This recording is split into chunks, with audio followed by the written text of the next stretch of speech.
किसान भाइयों, आज मैं पशुओं में होने वाला लंपी स्किन डिजीज LSD यानी लंपी त्वचा रोग के बारे में आपको जानकारी देने आया हूं।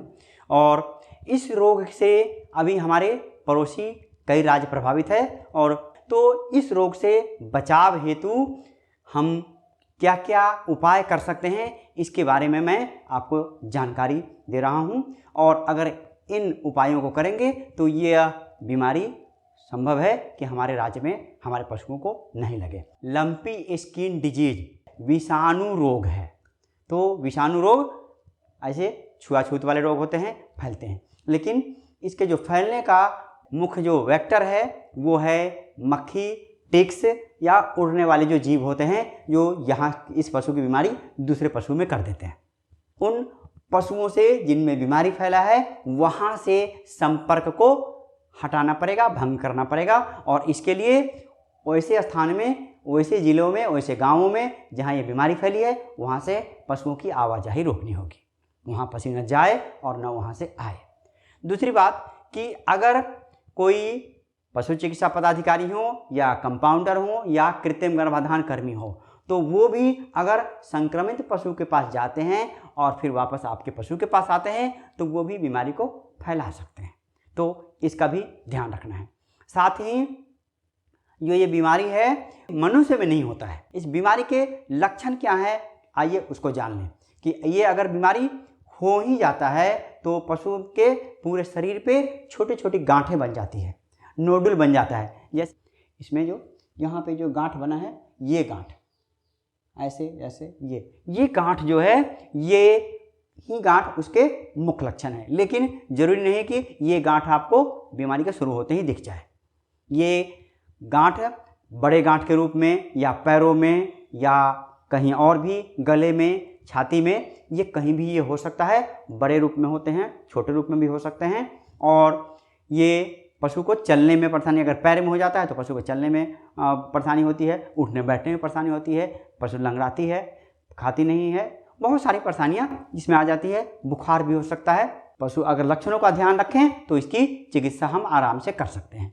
रोग हो ही जाता है तो इस रोग की हम पारंपरिक रूप से क्या औषधि बना सकते हैं और किससे अपने पशु को हम बचा सकते हैं इसकी जानकारी भी हम आपको दे दें, ताकि आप ज़रूरत पड़े तो ये आप औषधि अपने घर पे ही बना लें साधारण विधि से। पहली विधि में जो एक खुराक हम दवा बनाते हैं उसके लिए हमको क्या क्या सामग्री की आवश्यकता होती है। तो पहले है एक खुराक बनाने के लिए पान के 10 पत्ते।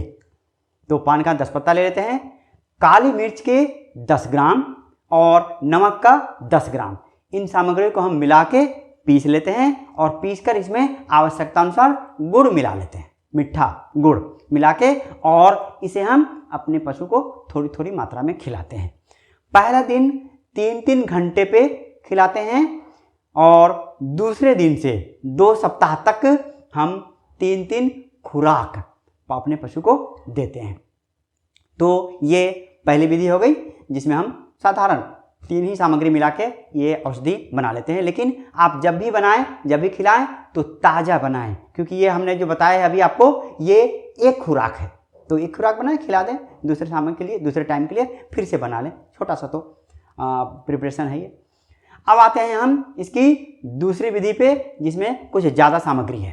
तो ये विधि है, आप इसमें लहसुन के दाने का 2 दाना, जीरा 10 ग्राम, धनिया 10 ग्राम, दालचीनी 10 ग्राम, काली मिर्च 10 ग्राम, पान का पत्ता 5 नग, 2 प्याज और हल्दी 10 ग्राम, और चिरायते के पत्ते का पाउडर 10 ग्राम, 1 मुट्ठी तुलसी का पत्ता, 1 मुट्ठी बेल का पत्ता, 1 मुट्ठी नीम का पत्ता और 100 ग्राम गुड़।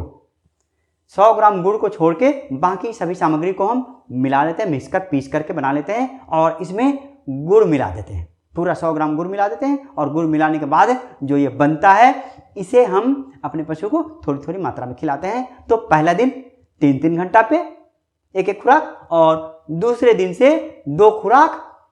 कहाँ तक? जब तक बीमारी के लक्षण खत्म नहीं हो जाए, तो नोडल से बना हुआ है और बाकी जो है वो नोडल खत्म नहीं हो। और हर बार के लिए ये हर रोज के लिए ताज़ा खुराक ही तैयार करेंगे। यानी 2 खुराक बनाया है, एक दिन में खिला लीजिए, फिर अगले दिन के लिए अलग खुराक बनाएं। अगर आपके पशु में घाव हो जाता है, जो नूडल्स निकला हुआ है वो फट जाते हैं बाद में और घाव का रूप ले लेते हैं, तो अगर घाव हो गया है तो घाव पे लगाने के लिए एक बढ़िया आयुर्वेदिक मलहम बना लीजिए, अपने घर में बना लीजिए। तो इसके लिए क्या सामग्री की आवश्यकता होगी? लहसुन की 10 कलियाँ ले लें, कुप्पी का पत्ता ले लें 1 मुट्ठी, फिर नीम का पत्ता ले लें 1 मुट्ठी, हल्दी ले लें 20 ग्राम, मेहंदी का पत्ता ले लें 1 मुट्ठी और तुलसी का पत्ता ले लेते हैं 1 मुट्ठी और आधा किलो इसमें हम ले लेते हैं नारियल तेल या तिल का तेल। और जब सामग्री सब पीस के तैयार हो जाए तो इसमें नारियल या तिल का तेल आधा लीटर मिला देते हैं और इसको गर्म करके उबाल लेते हैं। उबाल कर ठंडा करके एक बोतल में भर लेते हैं और यही हम अपने पशु के घावों पर लगाते हैं।